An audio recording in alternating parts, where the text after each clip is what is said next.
Yo mismo, Pablo, les ruego por la mansedumbre y la benignidad de Cristo, yo, que soy humilde cuando estoy delante de ustedes, pero osado con ustedes cuando estoy ausente.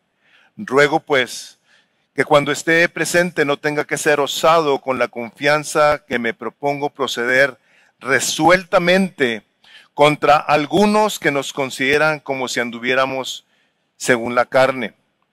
Pues aunque andamos en la carne, no luchamos según la carne, porque las armas de nuestra contienda no son carnales, sino poderosas en Dios para la destrucción de fortalezas, destruyendo especulaciones y todo razonamiento altivo que se levanta contra el conocimiento de Dios, y poniendo todo pensamiento en cautiverio a la obediencia de Cristo, y estando preparados para castigar toda desobediencia cuando la obediencia de ustedes sea completa. Padre, esta es tu palabra, Señor.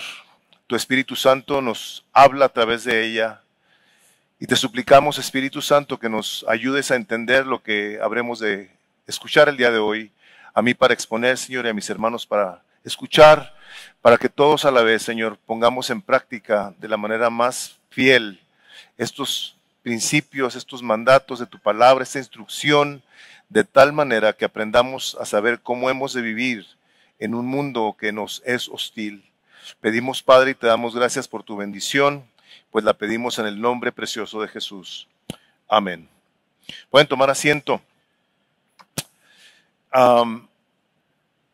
Hace unos días estuvo aquí el pastor Mike Boomore e hizo una cosa que tengo que hacerla yo también. No crean que se la copié. O sea, no se la copié. Tengo que hacerlo porque Pablo, déjenme les digo por qué les tengo que decir esto. Pablo, los primeros 7 capítulos de Corintios, lo hemos estado viendo, esta segunda carta de Corintios, está él tratando de arreglar una serie de problemas que hay entre la iglesia y Pablo. Habíamos visto todas estas cosas. Llega el capítulo 8 y 9, donde cambia el apóstol de una manera muy drástica su tónica. Está hablándoles primero de los problemas que tiene con ellos relacionalmente, y una vez que Pablo pone en su lugar esas cosas que tienen que cambiar, les empieza a hablar acerca de la ofrenda. Les empieza a hablar de lo importante que es ofrendar, de la gracia de Dios, cómo nos provee de una manera tan abundante para que nosotros a su vez lo imitemos en cuestiones de ser generosos. Y termina con esos 2 capítulos, 8 y 9, que estuvimos viendo, y entra aquí en esta parte y cambia otra vez de una manera bien drástica, bien particular, su conversación con ellos. Entonces es importante que nosotros tengamos en cuenta que Pablo trae una línea de pensamiento a la hora de haberles escrito esta segunda carta, y él sí trae una línea de pensamiento, la cual para nosotros es sumamente importante que tomemos en cuenta. ¿Por qué? Porque Dios, como se comentaba ahorita Ezequiel, Dios es un Dios de orden, hay una lógica. De hecho, nosotros predicamos lo que se llaman las unidades lógicas de la palabra de Dios. Tomamos esta parte, los primeros 6 versículos, y luego otra parte que habla un poquito diferente. Entonces hay una lógica, hay una secuencia. Este es un libro que nosotros tenemos que entender espiritualmente, intelectualmente, que no es únicamente para aumentar nuestro intelecto, sino más bien para transformarnos a la imagen de Jesús. Entonces en esta parte, el apóstol Pablo habla acerca de un elemento que tiene que ver con la guerra espiritual. Ahora, la guerra espiritual, tal vez si tú eres creyente de años y has estado en otra iglesia u otras iglesias, has pasado a través de ellas y has sido afectado. Me gustaría decirte que de una manera buena, si la predicación o las predicaciones que escuchaste están partiendo de una teología bien informada. Eso tuvo que haber traído a tu vida una edificación de tal manera que te debe de haber llevado a saber cómo relacionarte con estas situaciones espirituales de las cuales el apóstol Pablo aquí habla.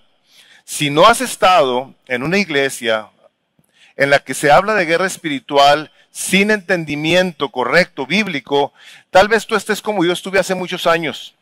habiendo escuchado muchas ideas muy equivocadas acerca de cómo relacionarnos, o cómo más bien cómo tratar con la guerra espiritual.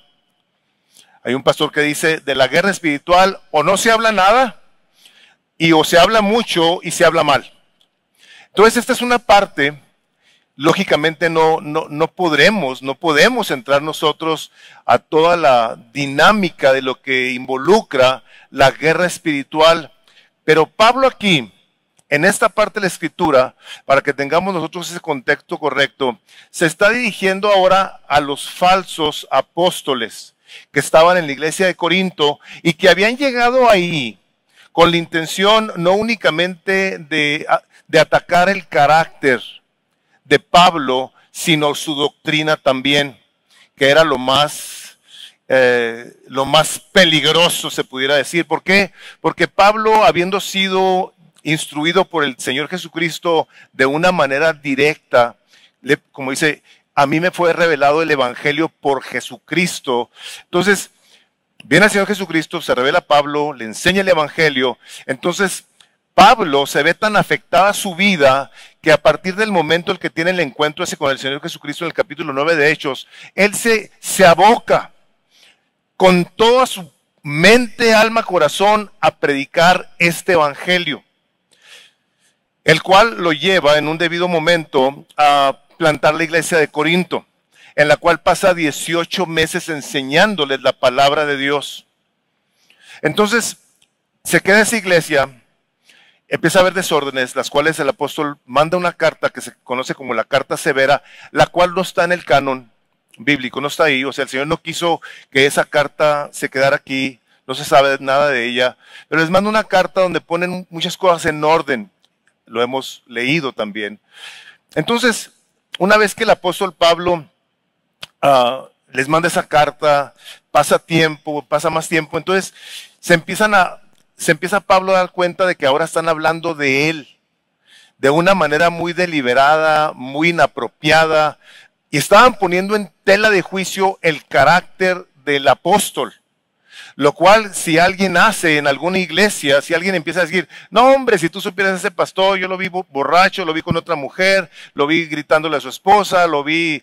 O sea, cuando un ministro del evangelio está su carácter, su persona puesta en tela de juicio, sujeta a todo tipo de crítica que pudiera estar en un momento dado respaldada por evidencias reales, el mensaje que ese hombre va a estar hablando aquí va a estar completamente desprestigiado. Y era precisamente lo que los falsos apóstoles querían hacer con Pablo, no únicamente desprestigiar al hombre, sino su mensaje también. Entonces, en esta parte aquí, el apóstol les habla estas cosas que acabamos de leer, y le he puesto como título, cómo se debe de pelear la guerra espiritual.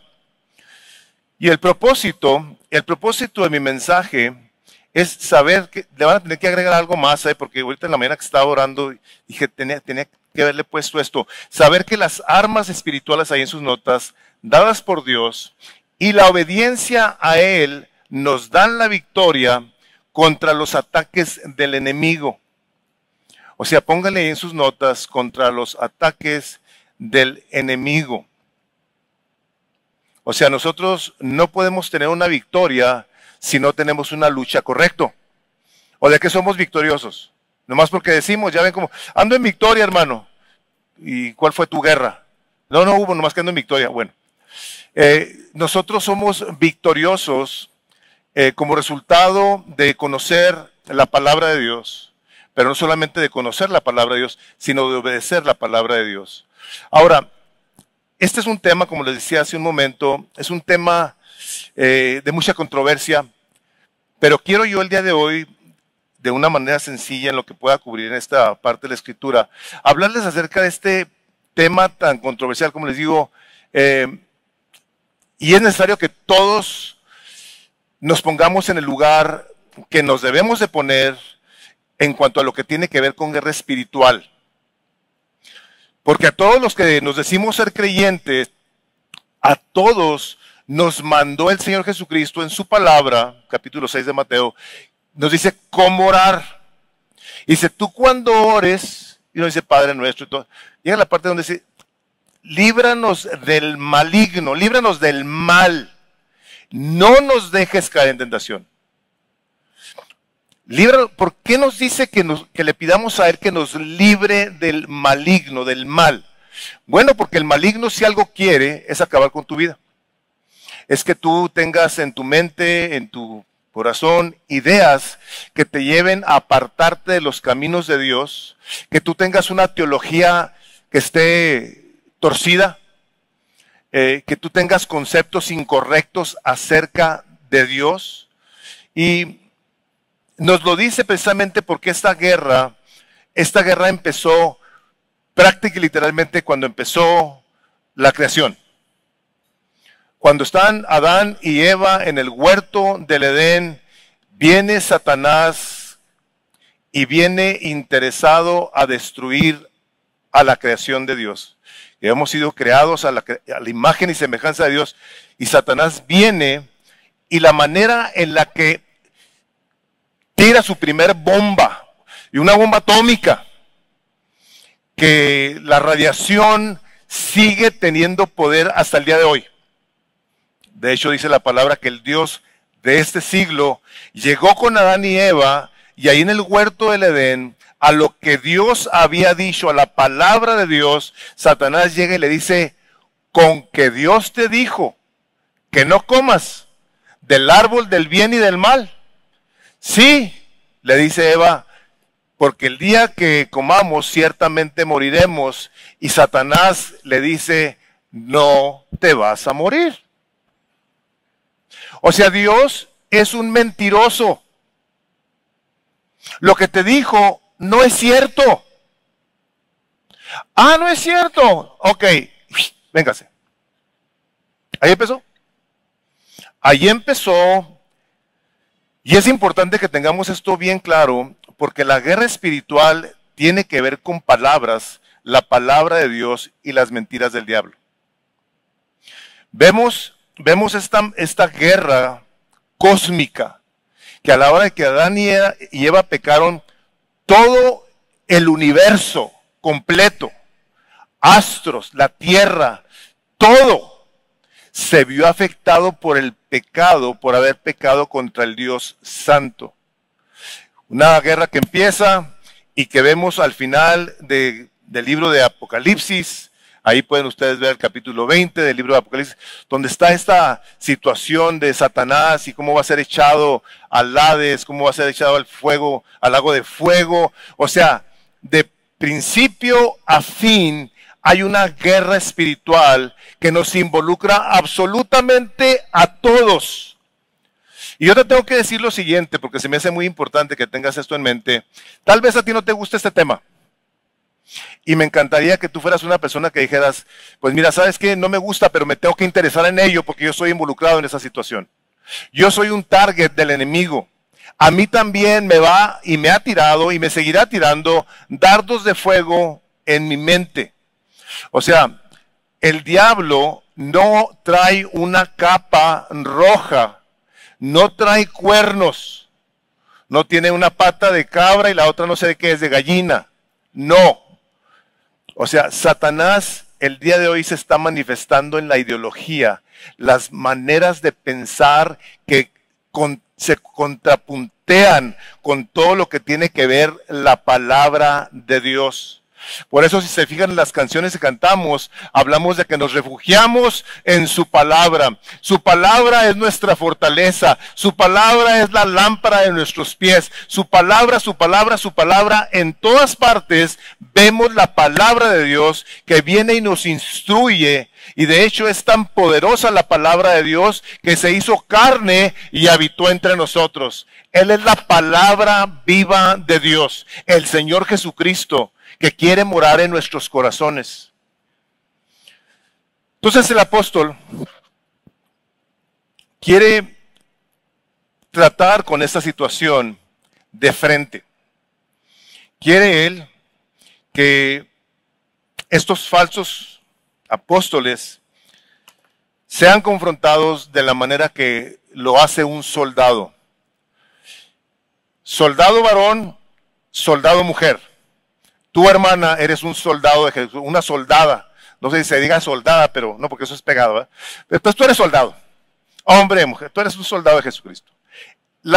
El lenguaje que usa la Escritura a la hora de que se dirige a nosotros, se dirige en términos de soldados. Sí, como somos hijos de Dios, somos hermanos de Jesucristo.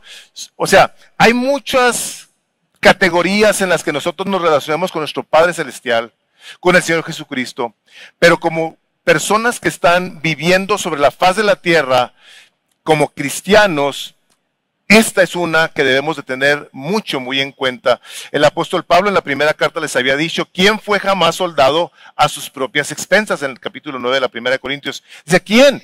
¿Quién está en un ejército y anda peleando con sus propias armas? Dice nadie.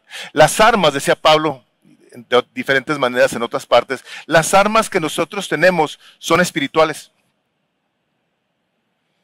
En la segunda Timoteo le dice Pablo a Timoteo, al joven, le dice, tú pues sufre penalidades como buen soldado de Jesucristo.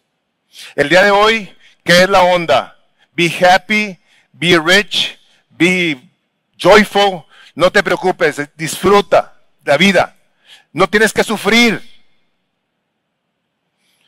Le dice, ninguno que milita, ninguno que pelea, le dice, se enreda en los negocios de la vida para agradar a aquel que lo tomó por soldado. O sea, Dios te llamó, el Señor se ha manifestado en el Evangelio a ti, tal vez tú hayas respondido, tal vez tú no.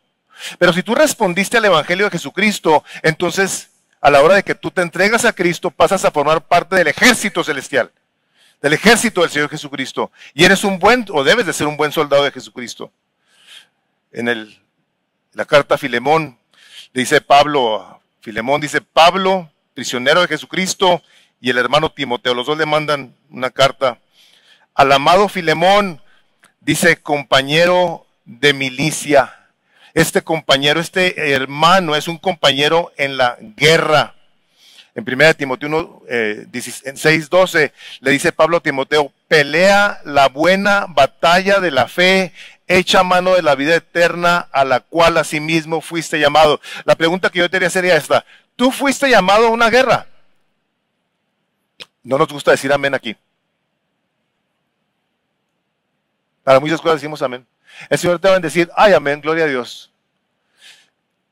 Hermanos, hemos sido llamados a luchar. El apóstol Pablo al final de su vida, cuando escribe la segunda carta a Timoteo, su última carta sobre la tierra, le dice a Timoteo, he peleado la buena batalla. Este hombre peleó una tremenda batalla a través de su vida. Decía Marta ahorita en la mañana, ¿cómo voy a querer yo platicar con ese hombre cuando llegue al cielo? O sea, ¿cómo pudo aguantar tantas cosas de la manera que lo hizo? Pues la manera que lo hizo es porque dice él me amó y se entregó a sí mismo por mí. La respuesta del apóstol a su Salvador fue, yo ahora lo voy a servir hasta que me muera. Y pasó por todo tipo de situaciones con las que muchos de nosotros nunca nos vamos a poder relacionar. Ahora, ¿por qué les digo que estamos todos llamados a esta guerra? Porque en el capítulo 6 del libro de Efesios, les voy a leer del versículo 10 en delante, dice Efesios 6:10, por lo demás, hermanos míos, vean las instrucciones que da. Fortaleceos en el Señor y en el poder de su fuerza, vestidos de toda la armadura de Dios, para que podáis estar firmes contra las acechanzas del diablo, porque no tenemos lucha contra sangre y carne, sino contra principados, contra potestades, contra los gobernadores de las tinieblas de este siglo, contra las huestes espirituales de maldad en las regiones celestes. Por tanto, tomad toda la armadura de Dios, para que podáis resistir firmes en el día malo, y habiendo acabado todo, estar firmes. Los ataques y la maldad de estas huestes espirituales no únicamente se limitan a la cuestión sobrenatural. Se manifiestan también mucho más frecuente de lo que nosotros nos imaginamos a través de seres humanos. Cuando los fariseos empezaron a escuchar acerca de todo lo que Jesús hacía, decidieron en su corazón matarlo.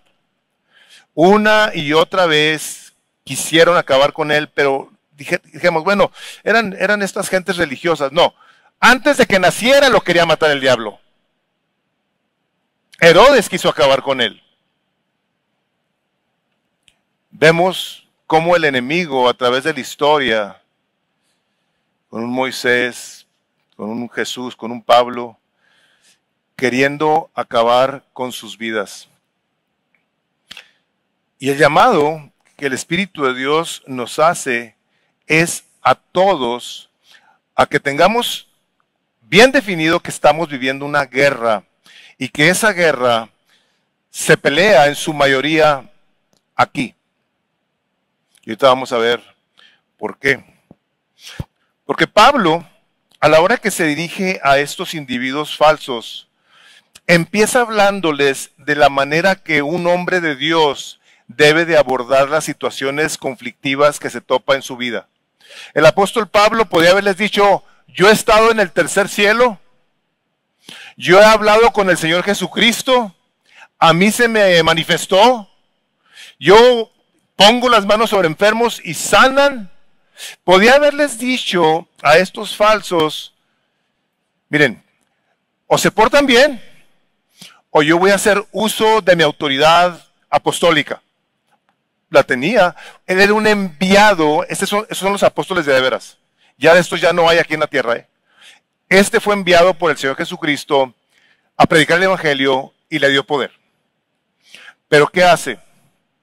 ¿Qué hace y qué debe hacer el hombre, la mujer de Dios, a la hora de que tu carácter, tu persona, está siendo puesta en tela de juicio de tal manera que hablan de ti?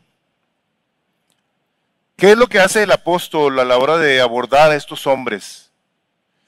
Vean las palabras ahí en el versículo 1, dice, yo Pablo.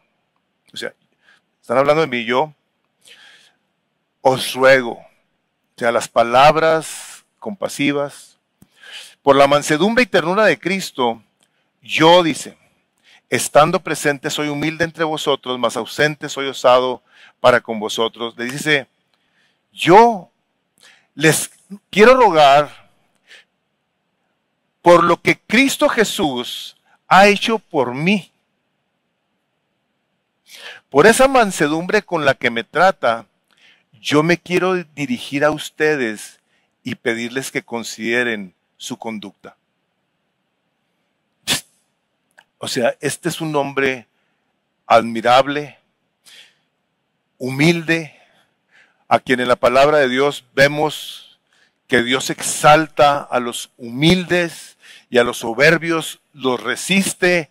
Este hombre, ante sus enemigos que estaban hablando mal de él, dividiéndole la iglesia que él había plantado, les dice, les ruego por la mansedumbre de Cristo. ¿Han visto que de repente las mamás, bueno, ya las modernas no mucho, que le dicen, por el amor de Dios, niño, pórtate bien? Ya casi no dicen esas cosas.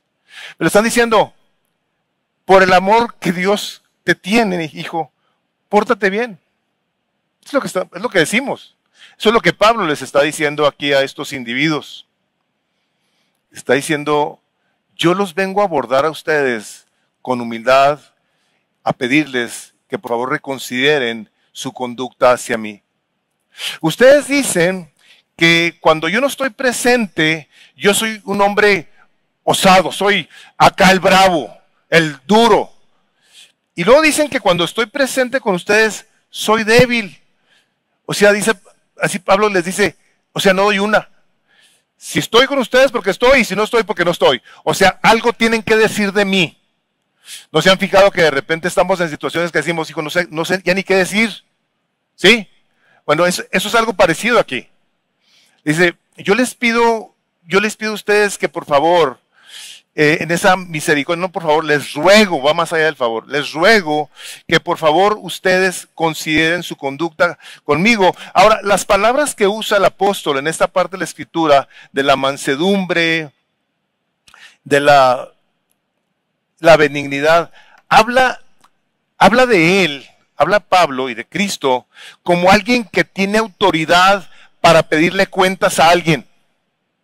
Pero por la gracia de Cristo en la vida del apóstol, no hace uso de esa autoridad para llamarle la atención, sino que la deja en un lado y otorga misericordia. O sea, Pablo, a la hora de que se habla de su persona, que se ataca su carácter, este hombre lo que hace es buscar cómo lleva a los falsos apóstoles a que reconsideren la manera en la que se están relacionando con él. Habla Pablo de Cristo porque es Cristo precisamente de quien nosotros aprendemos o debemos de aprender a relacionarnos los unos con los otros. Yo no sé cómo llegó Cristo a tu vida, si es que ha llegado, pero llega Cristo a nuestras vidas con una ternura incomprensible. Llega Cristo a nuestras vidas cuando nosotros reconocemos que Él es el Señor, que nos arrepentimos y creemos, y viene Él y nos hace saber que está con nosotros y que nos quiere perdonar todos nuestros pecados. Esa es la manera en la que el apóstol trae a Cristo a la foto. Y nosotros, a la hora de que tenemos una situación o cualquier tipo de cosa, es bueno que volteemos a ver a la persona de Jesús, a ver cómo nos ha tratado a nosotros, para nosotros luego tratarlos a los demás. Porque de otra manera, dentro de la acusación que le hacen a Pablo, si nosotros reaccionamos como muy frecuentemente lo hacemos, entonces sí estaríamos actuando en la carne, como dice ahí. Pablo no. Pablo trae a Cristo a la foto y les dice, y yo me relaciono así con ustedes. El apóstol Pedro, inspirado por el Espíritu Santo, esa es su primer nota que tienen ahí de la primera de Pedro 2:21. Dice, porque para este propósito habéis sido llamados. Dice, pues también Cristo sufrió por vosotros, dejándoos ejemplo para que sigáis sus pisadas. Hay que poner una nota acá arriba, el cual no cometió pecado, ni engaño alguno se halló en su boca, y quien cuando le ultrajaban no respondía ultrajando, cuando padecía no amenazaba, sino que se encomendaba a aquel que juzga con justicia. Para esto hemos sido llamados, para seguir el ejemplo, las pisadas de Cristo. Y aquí podríamos poner muchos ejemplos con los cuales nos pudiéramos nosotros tal vez relacionar. Digo, si Cristo manejara en aquel entonces un carro, no respondía como le insultaban en el carro, no se enojaba si se les metían en la línea, los bendecía, no se enojaba, ahí está, cuando lo insultaban.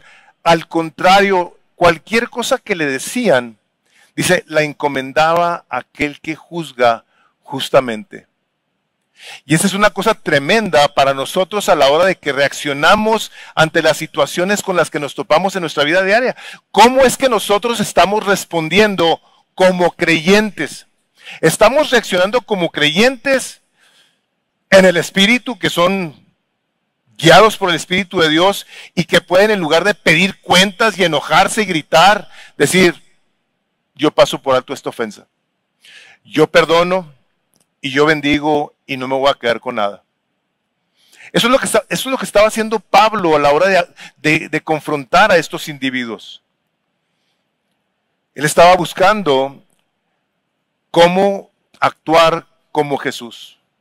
Les puse una cita de Mateo 12:20, donde dice, cuando habla del Señor Jesucristo, dice, no quebrará la caña cascada, ni apagará la mecha que humea, hasta que lleve a la victoria la justicia.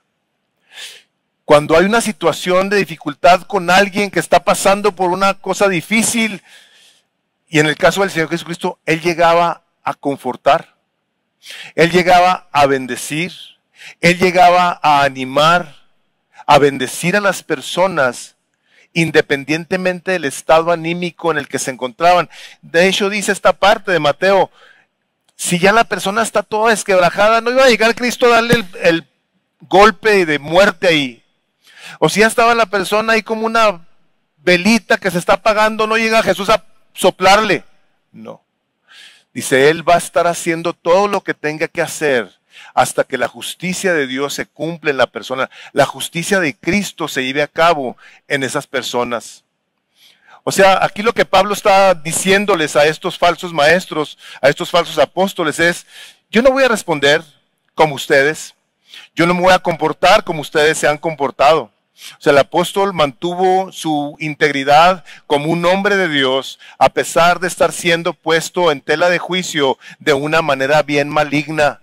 Lo habían acusado de ventajoso, lo habían acusado de que andaba queriéndole sacar la gente el dinero a los corintios, a lo cual el apóstol Pablo completamente se negó a aceptar. O sea, lo estaban acusando de una serie de cosas en las que Pablo no estuvo buscando cómo se defendía una y otra vez, sino que apeló a la gracia y a la misericordia de Cristo para atender la diferencia. Sí creo que nosotros tenemos que preguntarnos, ¿y yo cómo arreglo mis diferencias? ¿Las arreglo con gritos? ¿Las arreglo con actitudes? ¿Las arreglo con posturas? Ahora no te hablo, ahora no te voy a voltear a ver, me voy a voltear para el otro lado, me voy a alejar de ti, ya no eres mi hermano. ¿Cómo vamos a atender nosotros, como creyentes, las situaciones con las que nos topamos? Segundo punto es que ¿cómo responde Pablo ante estas acusaciones? Vean el lenguaje, o sea, hermanos, acuérdense una cosa, esta es la palabra inspirada por Dios. Este es un hombre inspirado por el Espíritu Santo que está escribiendo y que así como vemos el ejemplo del Señor Jesucristo, vemos también el ejemplo de Pablo, por eso decía él, imítenme, pues yo soy un imitador de Jesús.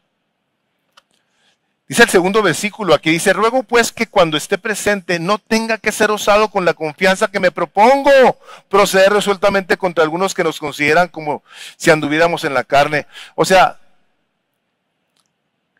de otra manera les dice, cambien su actitud. Dice, porque si yo voy con ustedes, van a querer que me comporte como ustedes me tienen, como un bravo. Dice, yo voy a ir con ustedes. Dice, nomás les pido por favor que reconsideren su postura. En todo tipo de relación tenemos el lado que da y el lado que recibe. O sea, Pablo aquí está relacionándose con ellos y les dice, voy a ir. Le dice, nada más les voy a pedir que no me forcen a que yo tenga que hacer uso de mi autoridad apostólica para atender con esta situación, pero se los ruego. O sea, pidiéndoles, arrepiéntanse. La iglesia de Corinto se había arrepentido de muchas de sus fallas, pero estos individuos no. Seguían tercos, seguía viendo en ellos una actitud, una postura que es parte de lo que seguimos viendo en esta parte que parece que no cambia. Hay personas que parece que no cambian, pase lo que pase. Y Pablo les dice, les ruego, no actúen de esa manera. Y el apóstol empieza a compartirles a estos individuos cuál es la manera en la que un hombre se tiene que comportar. Más adelante, ahorita no estamos todavía ahí, pero en el capítulo 11 de esa segunda carta les dice, y cuando estaba con vosotros y tuve necesidad, les dice a estas personas, a nadie fui carga porque cuando los hermanos llegaron de Macedonia, suplieron plenamente mi necesidad y en todo me guardaré, dice, y me guardaré de seros carga. Dice el apóstol, yo entre ustedes, dice, me he comportado de tal manera que ustedes han visto cuál es mi conducta con ustedes. Y aquí entra este elemento que es bien trascendental en la vida de todos nosotros. Muchos creyentes saben de las cosas de Dios, hablan de las cosas de Dios, pero no viven ni reflejan las cosas de Dios. Y ha sido, como dice el capítulo 1 de Romanos, no dice ahí, dice en otra parte, dice que no, si profesan conocer a Dios, dice, pero con sus hechos lo niegan. Y Pablo aquí les está diciendo, no, mi vida, mi conducta es una que está en congruencia con la palabra de Dios. Y ustedes lo han visto. De tal manera que la conciencia de Pablo podía estar completamente tranquila de saber que este hombre nunca tomó ventaja de sus hermanos, siempre se comportó de tal manera que él podía con toda confianza decirles, yo no soy ese del que ustedes están hablando. Si nosotros damos pie a que las personas hablen de nosotros por algo que hacemos, bueno, pues estarán muy justificados en hacerlo. Ahí en otro recuadro que tienen ustedes, hay otra de las notas donde en el capítulo 1 de la segunda carta dice ahí, porque nuestra satisfacción es esta. El testimonio de nuestra conciencia que en la santidad y en la sinceridad que viene de Dios, no en sabiduría carnal, sino en la gracia de Dios, nos hemos conducido en el mundo y especialmente hacia vosotros. Ahora, la pregunta es, ¿por qué Pablo quiere atacar de frente esta calumnia de él? Por su persona. Este hombre lo habían encarcelado, lo habían latigado, habían naufragado, estaba en la cárcel. O sea, este hombre había pasado por todo. No era por su persona. ¿Saben por qué era? Por el Evangelio. Por el Evangelio de Cristo, este hombre estaba dispuesto a hacer lo que fuera. Nada ni nadie iba a desprestigiar el Evangelio del Señor Jesucristo. Él no lo iba a permitir. O sea, vamos a hablar aquí cosas. O sea, yo me he comportado en mi vida, no de acuerdo a mi gusto, a mis preferencias. Yo me he comportado delante de ustedes de acuerdo a la palabra de Dios. No tengo ninguna preocupación. Yo me he conducido en el mundo de acuerdo a la gracia de Dios. Dice su recuadro, sus notas. Les había dicho al principio de esta carta que estamos viendo en el capítulo 2, versículo 2, sino que hemos renunciado a lo oculto y vergonzoso, no andando con astucia ni adulterando la palabra de Dios, lo cual era precisamente lo que andaban haciendo estos falsos hermanos, estos falsos apóstoles. Andaban adulterando la palabra de Dios y ahí andaban ellos buscando cómo tomaban ventaja de la gente. Ahora llega el momento en el que el apóstol les dice, ya les había dicho de eso, y les vuelve a decir en esta parte de una manera diferente, aquí en la segunda de Corintios capítulo 7, versículo 2, aceptadnos en nuestro corazón, a nadie hemos ofendido, a nadie hemos corrompido, de nadie hemos tomado ventaja. Les estaba diciendo, vean la manera que nos hemos conducido y ábranos el corazón. Cuando en alguna situación relacional en la que tú o yo nos podamos encontrar, que nos topemos con alguna diferencia, que es la cosa más común, y empiezan esas cosas precisamente en la casa, con aquellos que dijeron que se iban a amar y a respetar todos los días hasta que la muerte los separara. Cuando tenemos una diferencia, debemos de buscar cómo abordamos nuestras diferencias partiendo de lo que Cristo nos ha enseñado, de lo que Cristo ha hecho por nosotros, de tal manera que debemos de venir a la persona y buscar cómo resolvemos nuestra diferencia. ¿Por qué? Porque a final de cuentas, lo que nosotros en un momento dado iremos a estar perdiendo no es únicamente una relación que se puede perder por las peores de las tonterías, sino la paz de nuestro corazón, el placer de nuestra vida para agradar a Dios y vivir en armonía. Vamos a perder relación con el Señor. Por eso dice, maridos, no seáis ásperos con vuestras mujeres, tratadlas como vaso frágil, dice, para que vuestras oraciones no tengan estorbo. No puedes ni orar, no puedes orar bien. Pero luego abordas esta situación en la que tú vas a querer reconocer que has pecado, que estás arrepintiéndote, y vienes y pides perdón. Y la persona que está siendo el recipiente de esta muestra de arrepentimiento deberá de responder en la gracia de Dios, así como Cristo nos perdonó, decir, yo te perdono y yo te bendigo, Y voy a cuidar, fíjense lo que les voy a decir, porque esta es la parte que vamos a entrar ahorita ya. Voy a cuidar cómo pienso de ti. Porque los humanos tenemos tendencias repetitivas a regarla. Te decía Ezequiel, yo no dejo de pecar, no dejamos de pecar. Dice la primera carta de Juan, si alguno dice que no peca es un mentiroso. Dice, pero el creyente no practica el pecado. El creyente reconoce que ha pecado, se arrepiente de ello, hace morir lo oculto y vergonzoso, renuncia a ello. Pero no estamos buscando cómo encajonamos a la persona o la ponemos en la idea de que no, si ya sea, a ver cuánto duras con este arrepentimiento que tienes, porque ya te conozco. Está pensando esto la persona, ya te conozco como eres. No cambias. Y traemos adentro de nosotros actitudes que no permiten que haya una relación de la que nos habla 1 Corintios 3. El amor todo lo cree, todo lo espera, todo lo sufre, todo lo soporta. No, yo adentro de mi mente traigo ideas en contra tuya. Estoy dejando que se formen hábitos de pensamiento en donde tú y yo no nos damos cuenta que lo que estamos dejando es que se haga un espacio entre nosotros que va a enfriar la relación. Y eso es lo que Pablo no quería con estos individuos terribles. Quería amarlos, porque Cristo lo había amado a él. Entonces, en esta última parte del versículo 3, y es mi tercer punto, donde dice nuestras armas son poderosas para destrucción de fortalezas. Pablo les dice a los terribles, estos falsos, a los supuestos superapóstoles. Dice, pues aunque andamos en la carne, vean esto, aunque andamos en la carne, no luchamos según la carne.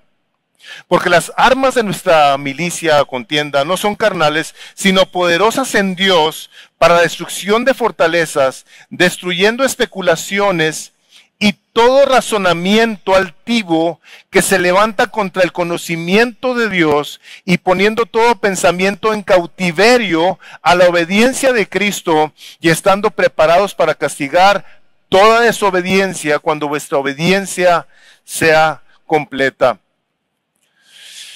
O sea, andamos en la carne, hermanos, todos somos de carne. Carne que está hecha del polvo de la tierra. Y el apóstol Pablo estaba sumamente consciente de ello. Nunca Pablo hizo alarde o dio a insinuar que este era un ser espiritual que andaba caminando en la tierra. No. O sea, nosotros estamos en la carne, hermanos. Aquí vivimos, aquí nos relacionamos, aquí pensamos, comemos, etcétera, etcétera. Y estos individuos le han dicho que este hombre, que Pablo, andaba queriéndose como mover en otro ámbito y el ámbito específico era en la carne. Tú, la razón por la que nos hablas así es porque andas en la carne. O sea, es la razón que tú nos tratas así. Dice Pablo, espérense, andamos en la carne, pero no peleamos en la carne. O sea, las armas con las que el creyente lucha, y quiero ser cuidadoso al decirles lo siguiente, porque las armas con las que nosotros luchamos, que no debería ser, entre hermanos, deben de ser las armas de la palabra de Dios, caracterizadas muy específicamente por el arma del amor. Que aunque no lo menciona de esa manera, creo que el amor es una arma poderosísima. Lo hemos visto, vemos personas que tienen encuentros con personas que tienen mucho tiempo que no se ven, soldados que llegan y se suelta todo el mundo llorando. ¿Por qué? Porque hay una explosión de amor, hay una manifestación de amor que dices, hijo, qué tremenda situación. Cuando hay unos hermanos que están enemistados, que de repente ahí hasta con una mirada se arreglan las diferencias y se abrazan, es una manifestación de amor. Entonces, las armas con las que nosotros nos relacionamos tienen que ser las armas espirituales dadas por Dios. Ahorita vamos a hablar de ellas. Ahora, tenemos que tener en consideración lo siguiente.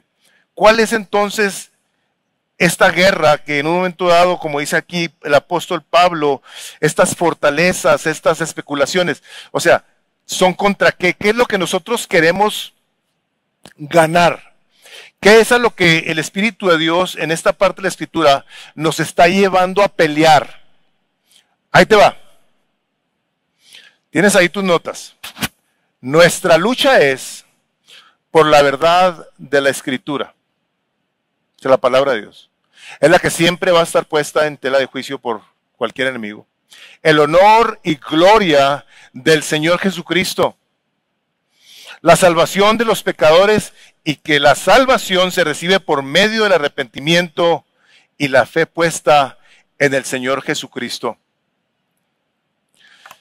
El día de hoy, y se los hemos dicho muchas veces, no pretendemos querernos hacer ver en esta iglesia como mejores que nadie, no somos mejor que nadie.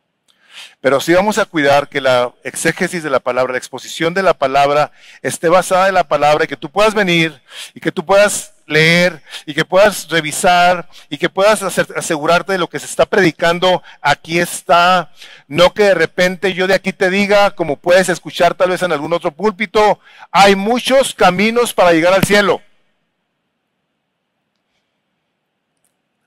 No voy a decir ni el nombre, pero hay un pastor famoso que dice, famosísimo, que dice que hay muchas maneras de llegar a Dios. Y lo siguen millones de cristianos por todas partes. Escuchamos versiones de la Biblia que no están respaldadas por la palabra de Dios, donde le hacen creer a la gente que si tú eres lo suficientemente bueno, tú te vas a ir al cielo. Que la salvación puede ser por fe y por obras. No, Señor. Es por fe en la persona del Señor Jesucristo, a quien vienes tú por medio del arrepentimiento y pones tu fe en la obra completa que Jesús llevó a cabo por ti en esa cruz. Cualquier persona que te predique un evangelio diferente, dice el apóstol Pablo, que sea maldito. Que te hagan a ti creer que tú te ganas tu salvación y que tú la pierdes, te voy a tener que decir, no has leído tu Biblia. No has leído tu Biblia. O la estás leyendo mal o te han enseñado mal. Les voy a leer de la primera carta de Pedro, en el capítulo 1. Y si gustas abrir tu Biblia, por favor, para que sepas, para que puedas ver que mentiras que en un momento dado te cuentan, doctrinas que en un momento dado te hacen andar todo inseguro en la vida, como si tú tuvieras podido ganar algo que viene del cielo y andes todo nervioso, todo preocupado. Dice 1 Pedro, el capítulo 1, versículo 3, el apóstol Pedro dándole gloria, bendito sea el Dios y Padre de nuestro Señor Jesucristo, quien según su gran misericordia nos ha hecho nacer de nuevo a una esperanza viva. ¿Quién te hizo nacer? Dios, el Dios y Padre de nuestro Señor Jesucristo. ¿Mediante qué? Mediante la resurrección de Jesucristo entre los muertos, no mediante tus obras. ¿Para qué? Para obtener una herencia incorruptible, inmaculada y que no se marchitará, reservada. ¿Quién crees que la tiene reservada? Él la tiene reservada. Tú no la tienes reservada.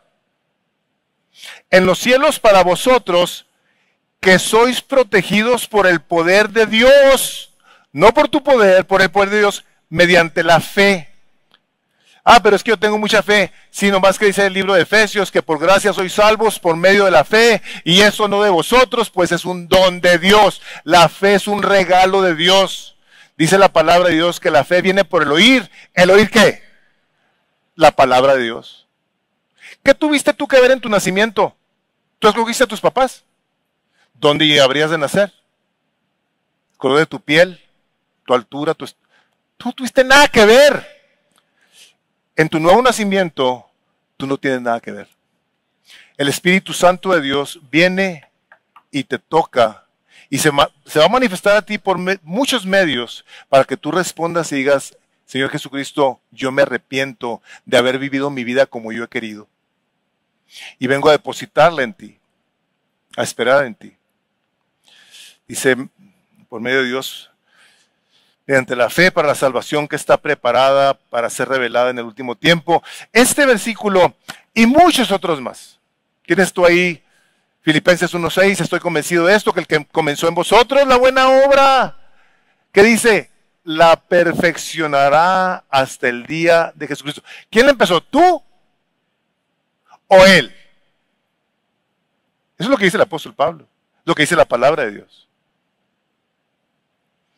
Entonces nosotros, a la hora de que estamos siendo afectados por el Evangelio, por la palabra de Dios, algo sucede dentro de nosotros, que nos lleva en un momento dado a buscar cómo entonces nosotros amamos más a Dios, amamos su palabra y nos relacionamos aún con nuestros enemigos, pues es lo que dice la palabra de Dios. Dice, si tú perdonas a tus enemigos, dice, si tú amas a tus amigos, perdón, dice, no haces nada de más. Dice, pero si amas a los que no te aman, dice, entonces sois hijos de vuestro Padre Celestial. Por eso le puse ahí en esa nota, dice la persona que se llama a sí mismo cristiana, que dice que ama a Dios, pero no busca su compañía, ni se deleita en ella, no puede ser un verdadero amante de Dios y por ende, pues tampoco puede ser un amante de las personas. De hecho, el cuidado que tenemos que tener en nuestra manera de pensar, hermanos, tiene que estar tan dirigido, tan presente en nuestras mentes, ayudadas por el Espíritu Santo de Dios, para no ir a hacernos nosotros gente religiosa, que porque dice que es cristiana y viene a la iglesia, cree que es una persona que va a estar con Dios por toda la eternidad y que cuando tiene un problema con alguien no lo puede resolver, no puede perdonar, no puede amar. Hermanos, a las personas más religiosas de la tierra, Jesucristo les habló de la peor manera. Les habló a los fariseos que guardaban la letra, la ley de la ley de la palabra, que guardaban la ley al pie de la letra, más allá de lo que la misma palabra estaba escrita. O sea, estos hombres le agregaban cosas a la Biblia para ser ellos más piadosos, y les dijo, estos individuos ponen cargas en la gente que ellos mismos no tocan ni con un dedo. Son unos hipócritas, son unos legalistas. Los denunció por su fariseísmo terrible. Les criticó al Señor Jesucristo que se fijaban más en las apariencias que en guardar la ley del amor y la misericordia. Les dijo, ustedes son unos ciegos, guías de ciegos, dice. Se han olvidado de lo más importante, el amor y la justicia. Gente arrogante. Les habló de su arrogancia con el publicano y el fariseo en el capítulo 18, donde lo que Jesús valora es la humildad, es la compasión, no la apariencia religiosa. Hay un pastor que me gusta mucho como predica, lo he oído varias veces en persona. Dice, el infierno está lleno de personas sinceras, religiosas, que nunca nacieron de nuevo. Y el cielo está lleno de personas inmorales que se arrepintieron y creyeron en Cristo.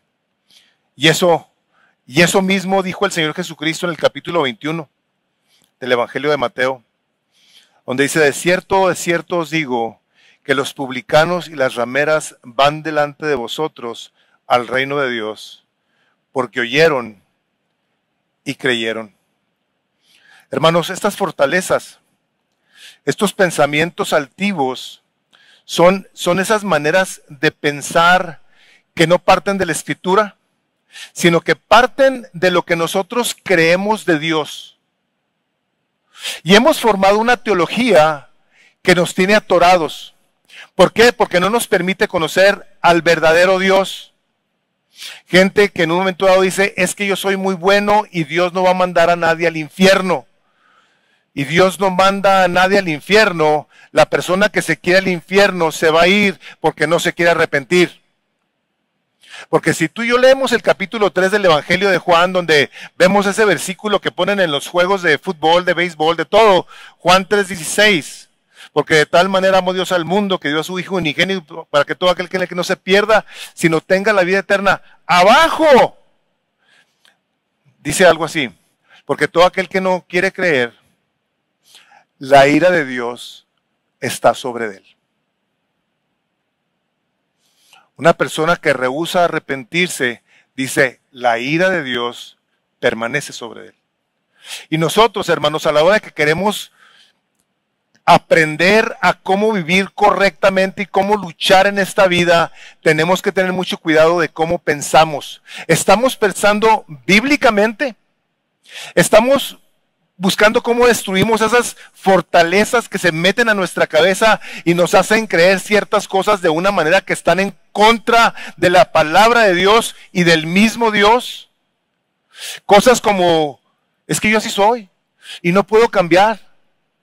Y la palabra de Dios te dice que su palabra te transforma.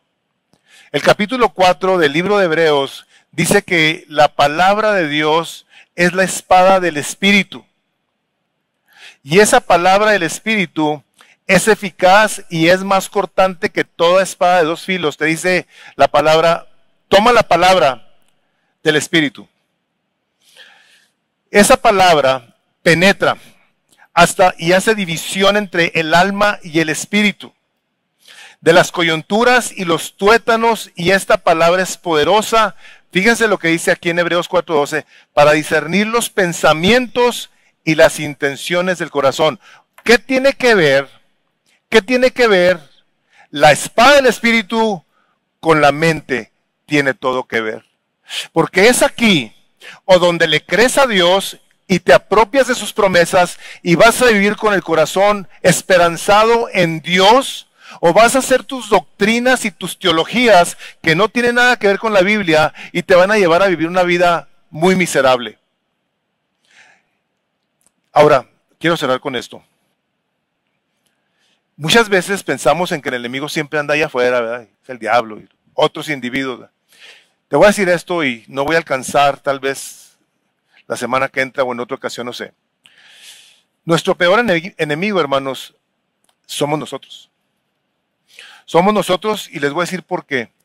Porque oímos estas cosas, está el Espíritu trayendo convicción a algunos de nosotros y seguimos sin leer la palabra de Dios.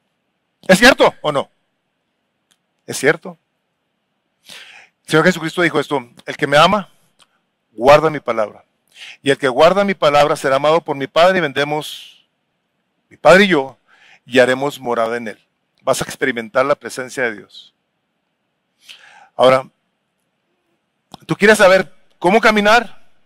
¿Tú quieres saber cómo experimentar esta victoria en medio de situaciones de dificultad que tendrás tú que tomar decisiones sabias que han sido aconsejadas por el Espíritu Santo en tu mente, en tu corazón? Bueno, tú tienes que caminar con Jesús. El libro de Timoteo dice, el libro de Hebreos, perdón, el capítulo 12 dice que corramos con paciencia la carrera que tenemos por delante. Y si no la caminamos con Jesús, hermanos, nos vamos a desviar. Jesús dice en el capítulo 14 de Juan, el versículo 6, dice, yo soy el camino y la verdad y la vida. ¿Tú quieres saber cómo luchar contra esas fortalezas y contra todos los argumentos que se levantan en tu mente en contra del conocimiento de Dios? Tienes que pasar tiempo con Jesús, donde Él va a estar hablándote a tu vida. Capítulo 8 del Evangelio de Juan, el versículo 32, que dice, conoceréis la verdad, y la verdad, ¿qué va a ser? Tú necesitas a Jesús. Tú necesitas conocer la verdad de Jesucristo para poder entonces ser libre. Libre de tanta atadura, hermanos, que se nos forma en la mente por tener ideas arrogantes, por pensar que sabemos mucho, por pensar que nosotros no necesitamos leer la Biblia. Hermano, si tú eres de las personas que tú no crees en que tienes que pasar tiempo con tu Dios en la palabra de Dios, tú traes una fortaleza demoníaca que te ha cegado el entendimiento. Por eso dice ahí en 2 de Corintios 5, ¿verdad? El Dios de este siglo ha cegado el entendimiento para que no les brille la luz de Cristo y puedan venir al conocimiento de Él. Yo sé que insistimos mucho en esto. Sé que cada domingo y los martes y en los grupos de casa, pero te lo decimos porque te amamos. Te lo decimos porque Dios nos ha mandado su palabra viva para que more en nosotros. y more entre nosotros. Entonces el dejarlo a un lado, hermanos, estamos hablando de algo muy serio. Amén. Vamos a orar, Padre. Te suplicamos nos ayudes a tener cuidado con nuestra manera de pensar, Señor, con estos argumentos, con estas maquinaciones, con estas ideas que traemos en la mente y que nos llevan a tener actitudes incorrectas y juicios y desprecios, muchas veces a nuestra misma familia, Señor, a nuestros hermanos, padres, hijos. Te suplicamos juntos, Espíritu Santo de Dios, que nos ayudes a refugiarnos en tu palabra. Te lo pedimos en tu santo nombre. Amén. Vamos poniéndonos de pie.